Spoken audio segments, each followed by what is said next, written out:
இது ஃபார்ம் ஹவுஸில் second day. இங்கே சன்ரைஸ் ரொம்பவே நல்லா தெரியுது. நேற்று நீங்கள் வரல, இந்த டைம் எழுந்திரிச்சு பாருங்கள், ரொம்ப நல்லாயிருக்கும்னு சொல்லியிருந்தாங்க. இது அந்த வீட்டோட சைடு போர்ச்லேருந்து கிடைக்கிற வியூ தான். காலையில் எழுந்திரிச்சு வந்து அந்த குருவி சத்தத்தோட அமைதியாக அந்த சன்ரைஸ் பார்க்கும்போது அவ்வளோ சூப்பராக இருந்தது. எப்போவுமே இந்த காலையில் பசங்களை ஸ்கூலுக்கு அனுப்புறதுனால பரபரன்னு தான் ஓடிக்கிட்டு இருக்கோம். இன்றைக்கி ரொம்ப காமாக அமைதியாக சத்தமே இல்லாமல் சுமூகமாக போச்சு. இந்த வீட்டில் உள்ளார இருந்ததை விட எல்லாருமே வெளியில் இருந்த டைம் தான் ரொம்ப அதிகம்.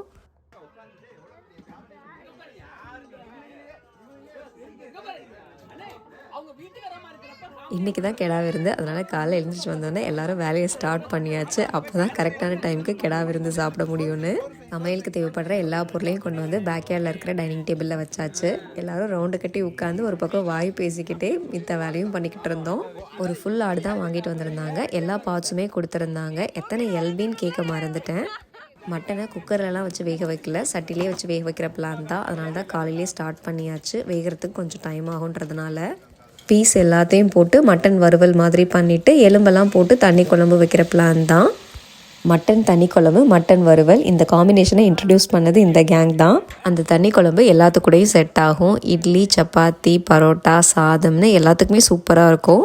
கோயம்புத்தூர் சைடில் உள்ளவங்களுக்குலாம் இது தெரிஞ்சிருக்குமா இருக்கும். ஆனால் எங்கள் சைடில் இருக்கிறவங்களுக்கு இந்த தண்ணி குழம்புன்றதெல்லாம் தெரியாது.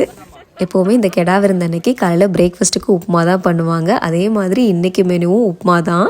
இதே லஞ்சு நல்லா ஹெவியாக இருக்கிறதுனால காலை பிரேக்ஃபாஸ்ட்டை ஹெவியாக சாப்பிடணும்னு நினைக்க மாட்டாங்க. அதனால எல்லாருக்கும் உப்புமாவே போதுன்றதுனால எப்பொழுதுமே அதான் மெனுவில் இருக்கும்.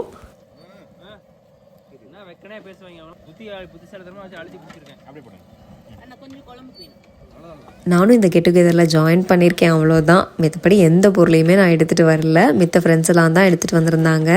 செமையாக பிளானை போட்டு என்னென்னலாம் தேவைப்படுமோ சின்ன விஷயத்துலேருந்து பெரிய விஷயம் வரைக்கும் எல்லாத்தையுமே மறக்காமல் எடுத்துகிட்டு வந்திருந்தாங்க. எல்லா குரூப்லேயும் பிளானிங்க்குன்னு ஒரு ஆள் இருக்கணும். அப்படி இருந்தால் மட்டும்தான் இந்த கெட் டுகெதர்லாம் சாத்தியம். எனக்கு இந்த பிளானிங்கிறது சுத்தமாக வரமாட்டேங்குது. என்னோடய பொருளை எடுத்துகிட்டு வர்றதுக்கே நான் மறந்து போயிடுறேன். இந்த பசங்க கும்பலாக இருந்தாங்கன்னா பெருசாக எதுவும் சொல்ல மாட்டாங்க, கொடுக்கறத சாப்பிட்டுக்குவாங்க. இதுவே தனியாக இருந்தாங்கன்னா 1008 குறை சொல்லுவாங்க.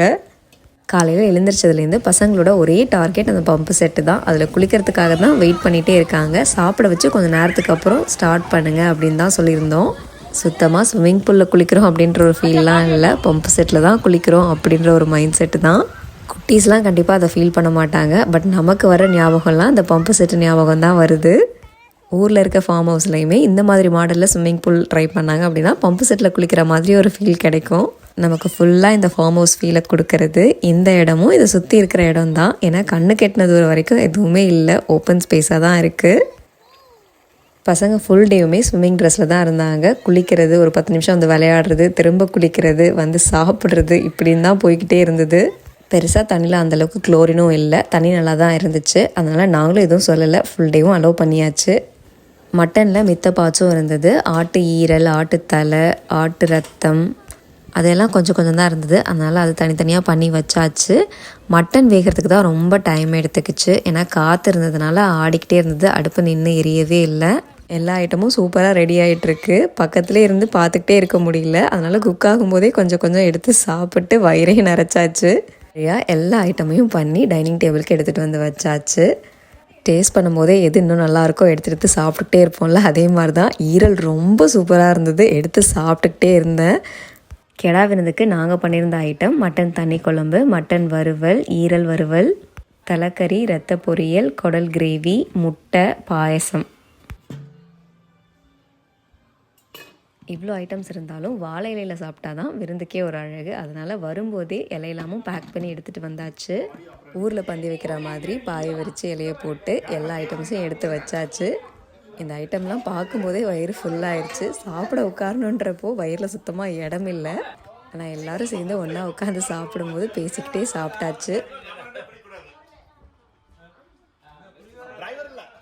நல்ல வயிறு மூட்டை கும்முன்னு சாப்பிட்டு எல்லோரும் பாம்பு நெளிகிற மாதிரி தான் நெளிஞ்சிட்டு இருந்தோம். அப்புறம் ஈவினிங்காக எல்லோரும் வெளியில் வந்து கொஞ்சம் நேரம் விளையாண்டுட்டு இருந்தோம் சேர்ந்து. என்ன வேணால் விளையாடலாம் போல் இந்த ஸ்பேஸில், அவ்வளோ பெரிய ஸ்பேஸு. பசங்கள்லாம் கிரிக்கெட் விளையாண்டுட்டு இருந்தாங்க. மரத்தில் அங்கங்கே ஊஞ்சல்லாமும் கட்டி வச்சுருந்தாங்க. நல்லா ஜாலியாக உட்காந்து ஆடுறதுக்கு சூப்பராக இருந்தது. இவ்வளோ சாப்பிட்டதுக்கப்புறம் நைட்டு டின்னர் வேணான்ற பிளான் தான் எல்லோரும் இருந்தோம். ஆனால் இந்த தோசையை பார்த்ததுக்கப்புறம் எனக்கு ஒரு தோசை உனக்கு ஒரு தோசை அப்படின்னு எல்லாருமே டின்னரும் சாப்பிட்டாச்சு.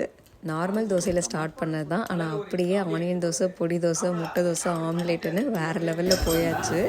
மதியம் பண்ண ஐட்டம்ஸே நிறைய இருந்தது, வறுவல் குழம்புன்னு. அது எல்லாத்தையுமே வச்சு தோசைக்கு சாப்பிட்டாச்சு. ஸோ இன்றைக்கி நைட்டோட இங்கே ஸ்டே பண்ணுறது முடிஞ்சிச்சு. அடுத்த நாள் காலையில் ஒரு 11 மணிக்கு இந்த வீட்டிலேருந்து வெக்கேட் பண்ண சொல்லியிருந்தாங்க.